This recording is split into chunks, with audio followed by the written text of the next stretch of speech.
Hi, today we will see gain of function research, which is in news recently.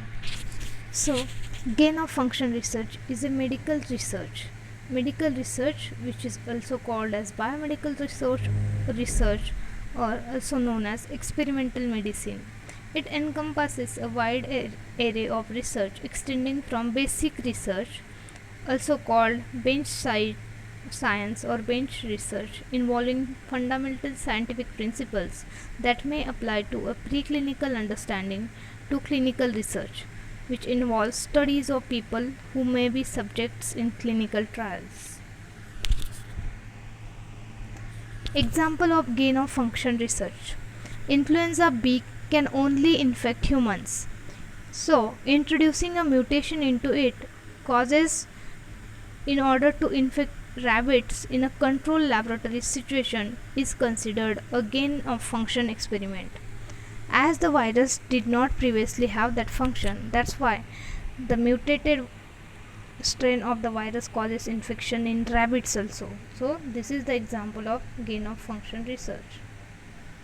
This research is intended to reveal targets to better predict emerging infections or infectious diseases and to develop vaccine and therapeutics.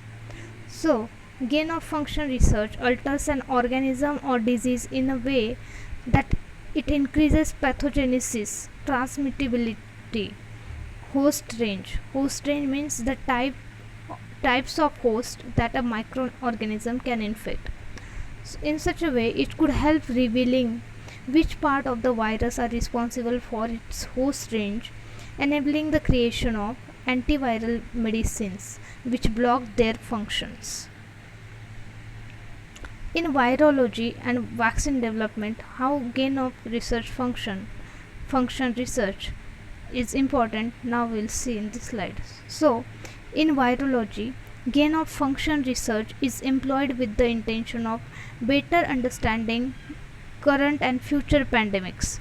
So, what is the difference between endemic, epidemic, and pandemic? So, pandemic is global epidemic.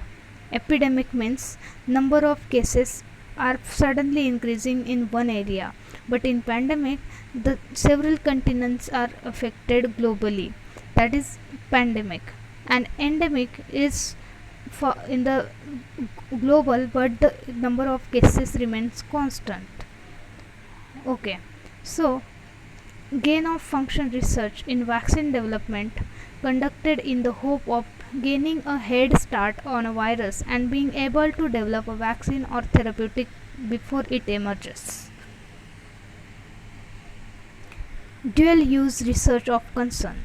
Some forms of gain of function research carry inherent biosafety and biosecurity risk and are thus are also referred to as dual use research of concern.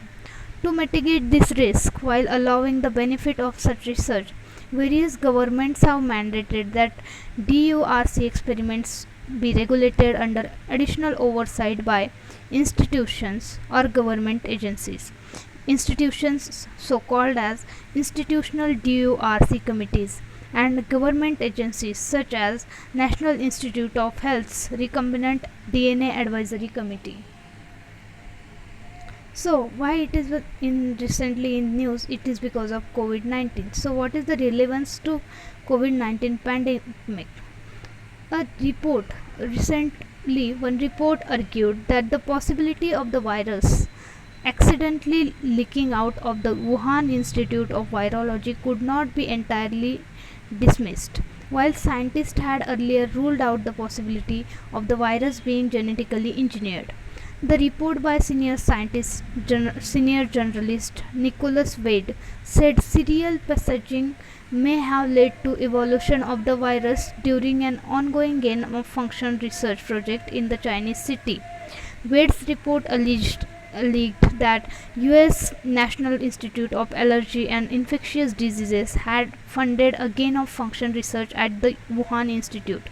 However, Dr. Anthony Fauci, the director of NIAID and most prominent face in the US efforts against the pandemic, denied this.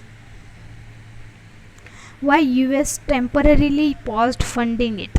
The issue of gain of function research came under scrutiny in 2012 when a team of Japanese scientists in the US published a paper that helped show how the avian flu H5N1 may have transmitted to humans.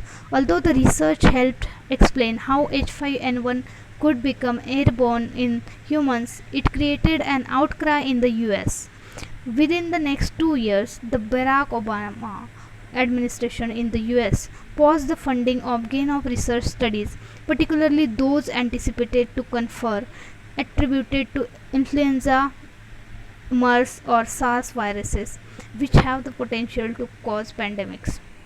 The plan was to initiate a deliberative process to determine the risks and benefits of such experiments and to develop a US policy for approving new studies. This moratorium was lifted under the Donald Trump administration in 2017 with a new policy framework to assess proposed research that would create pathogens with pandemic potential. So, current status as of 23/06/2021. Since the report was published, there have been fresh calls for scientists across the world to thoroughly investigate the origins of the SARS-CoV-2 virus, taking hypotheses about natural and laboratory spillovers seriously until there is sufficient data. WHO Director General Tedros Adhanom had stated in March that there will be a further investigation into whether an accidental leakout from the Wuhan Institute led to COVID-19 pandemic or not. So this is all was the uh, news regarding this research.